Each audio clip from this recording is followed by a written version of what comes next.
Yo, what's good, everybody? It's your boy Steph from the Hot Moving Podcast, and we got to start asking ourselves this question as this NFL season is wrapping up. Is it really the Ravens versus the field, right? I know nothing's ever a lock in the NFL, and I'm always going to take the field versus the overwhelming favorite. I mean, a few weeks ago, it was Niners and everybody else, and Lamar Jackson and that Baltimore Ravens defense put that whole team to bed, the whole Brock Purdy MVP conversation to bed. And by most consensus, it's like, you know what? Lamar Jackson wrapped up the MVP, but some people were like, but let's still wait. There's a couple games left.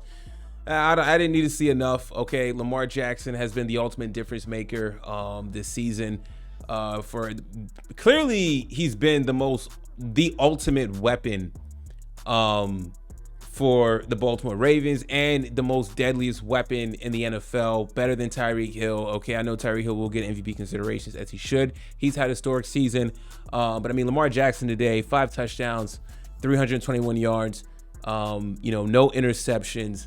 Okay, played a phenomenal game. He chipped in with 35 yards rushing of his own, and he has been healthy. They locked up the 1 seed. They don't need to play next week. They're gonna have like a two week bye basically, right? The Baltimore Ravens, I talked about this last week. You know, they have come into championship form. Okay, I know they lost a few running backs, but they are just moving along.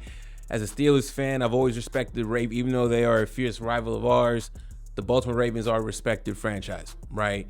I know I'm a Lamar fan just because I like how he plays. You know, he's good on the field and off the field. He's a great representation of the NFL. Okay, I do believe that the whole contract negotiation talk, all that stuff was a lot of BS going on with Lamar Jackson.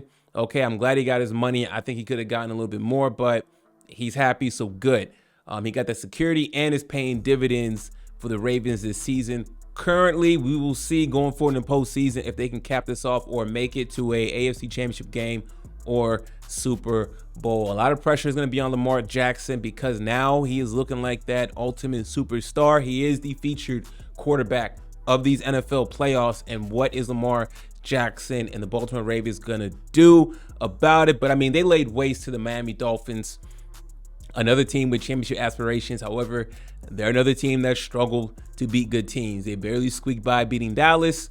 And they went on the road to play a juggernaut in Baltimore. This game was pivotal. This game was actually a really important game. If the Dolphins were able to win this game and win out, I believe that they would have gotten the 1 seed and that the road to the Super Bowl potentially, most likely, will have to go through Miami. That is not the case.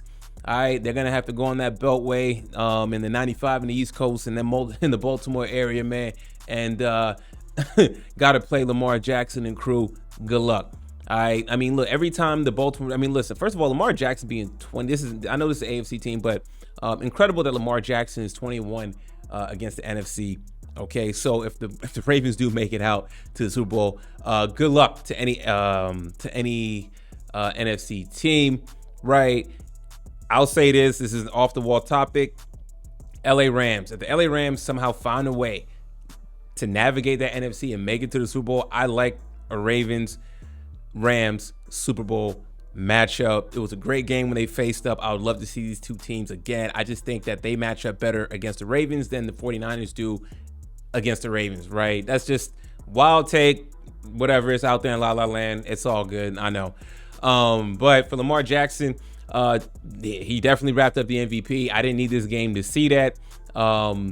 If he had lost this game and had a poor performance, then it would have dropped him down a few pegs, and maybe, the resurgence of that whole Brock Purdy talk would have started to creep back in, right, where the whole Christian McCaffrey talk was starting to creep back in. But like I said, Lamar Jackson is the ultimate weapon. He's the ultimate difference maker. And this was an absolutely impressive performance this season. He stayed healthy. Okay, it was a little rocky at first, but they were still winning majority of their games, right? This team is going to be hard to beat. I'm still taking the field, but it's very hard. Now, I like the Niners too when they're all clicking, but when you see with the Ravens, when they're losing guys left and right, And he did this. He finished this off without his Mark Andrews, his number one tight end, who may be coming back. I mean, Lamar Jackson has shown that he can do a lot of things with missing pieces, right? The 49ers, everything has to be there and operating at 1,000%, right, for them to be efficient, right? That's not the case for the Ravens. So, man, tough task. The Bills are coming in too, right? So I would love to see a Bills Ravens matchup. Josh Allen, they're coming. They're starting to figure some things out. So it's gonna be very interesting. But just for the Ravens and what they did to Miami and wipe them away, Miami. Listen, for Miami to advance going forward, if they don't win their division, that's gonna be tough. If they do win the division and beat Buffalo, their path to the Super Bowl is going to be tough. I just can't take this team seriously. It's a good offense. It's a high-flying offense until they run into a buzzsaw of a defense like the Baltimore Ravens and an offense that controls the clock and eat up time, right? When you play the Ravens, time is not on your side. You're going to have to speed your offense. So that's what they do. This team is like a boa constrictor on the defensive side and offensive side. I mean, and again, Buffalo did a number on Miami, and Baltimore did a number on them as well. So I got to put them in the fraudulent category. They're a good team, better than most teams in the NFL. But when they're going up against the premium teams with a legit quarterback, they got problems. They got problems, man. They can't handle it. So anyways, though, man, let me know what y'all think about this beatdown by the Ravens. Lamar Jackson pretty much capping off, gonna be his second MVP. Right, and people still talk down on Lamar. Can he throw from the pocket? Can he do this? Can he do that? Still talking like he's a second-year player. Crazy. Lamar Jackson is an elite quarterback. The question is, what is he going to do in the postseason? So I'm rooting like hell for him, man. Anyways, guys, thanks for watching. Please like, subscribe. I'm out.